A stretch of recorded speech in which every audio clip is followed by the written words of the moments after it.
नमस्कार दोस्तों मैंने जो पहले वीडियो बनाए थे उसका लिंक मैं आज डिस्क्रिप्शन बॉक्स में दे दूंगा। उसमें मैंने बताया था कि किसी व्यक्ति को न्यायालय के समक्ष या विवेचनाधीन यदि मामला है तो विवेचना के दौरान न्यायालय के समक्ष उपस्थिति को सुनिश्चित करने के लिए न्यायालय सम्मन जारी करता है, वारंट जारी करता है। वारंट में BW NBW होता है और उसके पश्चात अगर तब भी नहीं होता है तो उद्घोषणा जारी की जाती है। उद्घोषणा से भी नहीं होता है तो फिर वो उस व्यक्ति की संपत्ति कुर्क कर ली जाती है। उद्घोषणा का प्रावधान जो है 84 में, उद्घोषणा का प्रावधान 84 में है और कुर्की का प्रावधान 83 में, 85 में। 83 CRPC में था, 84 भारतीय नागरिक सुरक्षा संहिता में उद्घोषणा और 85 में फरार व्यक्ति की संपत्ति की कुर्की का प्रावधान किया गया है। अब प्रश्न यह उठता है कि यदि संपत्ति कुर्क हो गई तो आगे क्या होगा, कब उस संपत्ति को ऐसा व्यक्ति निर्मुक्त करा सकता है,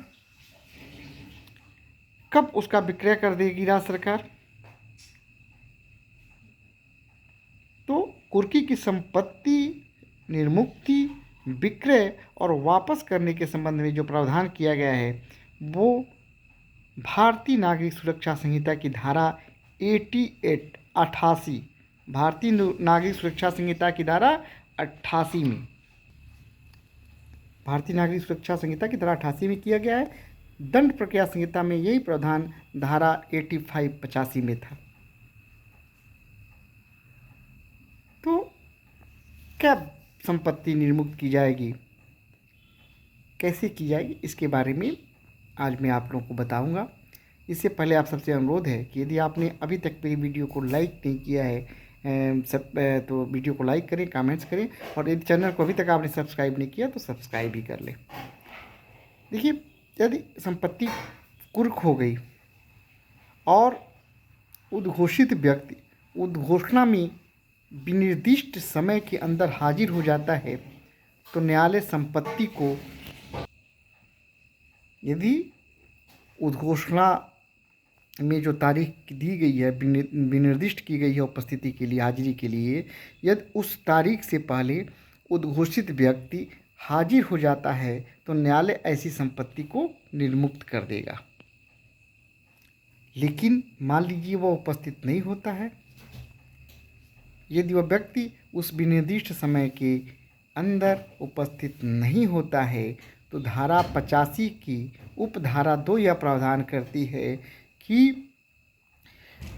कुर्क संपत्ति राज्य सरकार के बयानाधीन होगी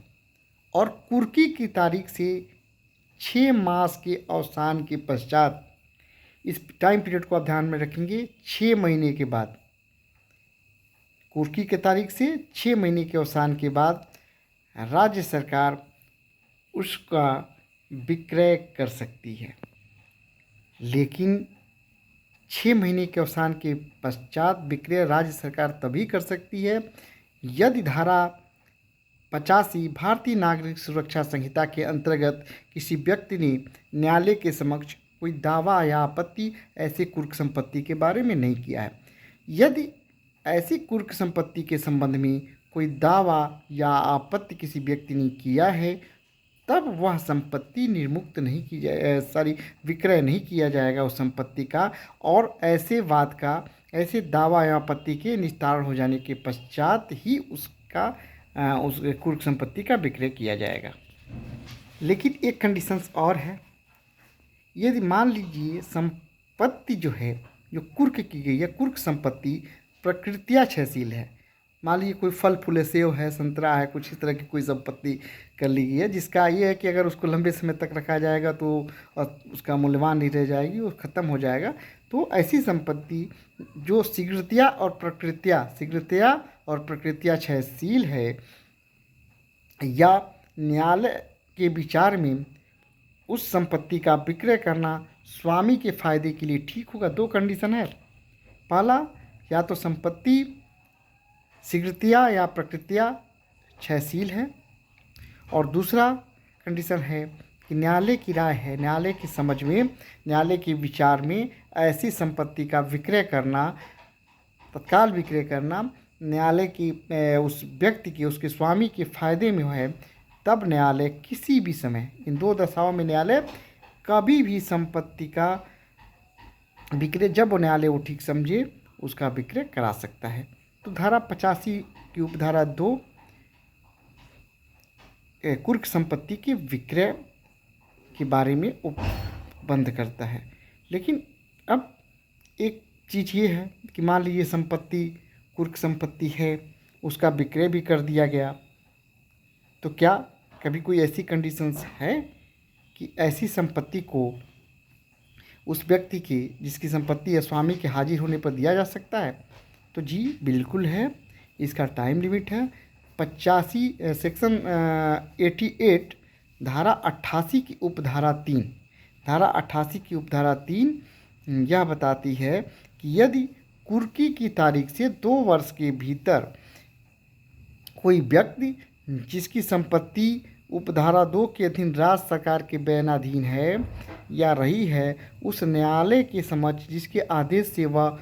कुर्क की गई है, या उस न्यायालय के समक्ष जिसके ऐसा न्यायालय अधीनस्थ है, स्वेच्छा से हाजिर हो जाता है या पकड़कर लाया जाता है, और उस न्यायालय का समाधानप्रद रूप से यह साबित कर देता है कि वह वारंट के निष्पादन से बचने का प्रयास नहीं कर रहा था, वह वारंट के निष्पादन से बचने के लिए फरार नहीं हुआ था, या वह नहीं छिपा था, और यह भी कि उद्घोषणा के बारे में उसे कोई जानकारी नहीं थी, उसे उद्घोषणा के बारे में कोई सूचना नहीं मिली थी, जिससे कि वह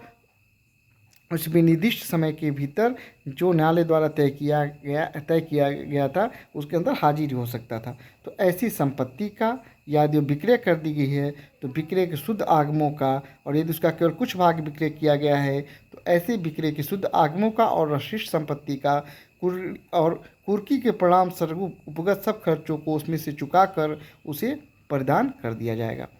पहली स्थिति है 88 एक में की गई है। धारा 88 सब सेक्शन 1 में यह प्रावधान है कि यदि उद्घोषणा में निश्चित समय के अंदर हाजिर हो जाता है तो तुरंत दे दिया जाएगा, यदि हाजिर नहीं होता है तो राज्य सरकार के बेनाधीन होगी, और राज्य सरकार कुर्की के अवसान के 6 माह के भीतर उसको